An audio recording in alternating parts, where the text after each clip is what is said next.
अस्सलाम वालेकुम दोस्तों चमगादड़ के रात में शिकार करने के पीछे कुछ वैज्ञानिक तथ्य हैं जिसको इकोलोकेशन कहते हैं।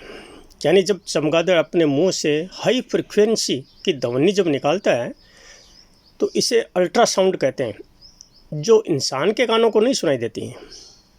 जब चमगादड़ ध्वनि तरंगे छोड़ता है तो ये ध्वनि तरंगे टकरा कर के वापस आती हैं। इससे चमगादड़ ये समझ लेता है कि शिकार कितनी दूरी पर है, छोटा है या बड़ा है, स्थिर है या मूवेबल है। और ये जो प्रक्रिया होती है ये सेकंड के भी बहुत कम हिस्से में होती है। चमगादड़ का दिमाग इतना तेज़ होता है कि वो हवा में उड़ते हुए मच्छर तक को पकड़ लेता है। और कुछ लोगों का ये भी मिथ्या है कि चमगादड़ अंधा होता है, लेकिन ऐसा नहीं है। परंतु वे रात को अपने शिकार को, क्योंकि ये निशाचर जीव है इसलिए रात को ही शिकार करता है। दूसरा, इसकी जो इस ध्वनि तरंगों से प्रेरित होकर के ही सोनार पनडुब्बी के अंदर जो अल्ट्रासाउंड मशीनें लगी रहती हैं ये इसी से प्रेरित होकर के लगी हुई हैं।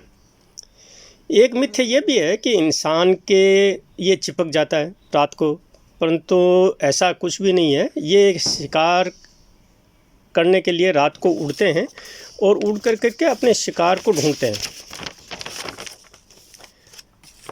चमगादड़ के शरीर की बनावट ऐसी होती है कि उसकी मांसपेशियां व पैर के पंजे अपने आप लॉक हो जाते हैं, क्योंकि आपने कई बार देखा होगा कि वे पेड़ों पर या गुफाओं में या कुछ ऐसे सुनसान मकानों पे ये उल्टे लटके रहते हैं।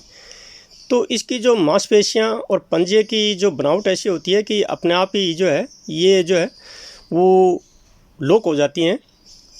क्योंकि चमगादड़ जो है वो ज़मीन से उड़ान नहीं भर सकता। जब उड़ान भरता है तो ये खाली अपने शरीर को छोड़ता है और ग्रेविटी के आधार पर ही ये वो उड़ान भर लेता है। दिन में क्योंकि ये शिकार इसलिए नहीं करता है कि इसके जो दुश्मन है जैसे सांप है, उल्लू है, बाज हैं, ये इसको पकड़ लेते हैं।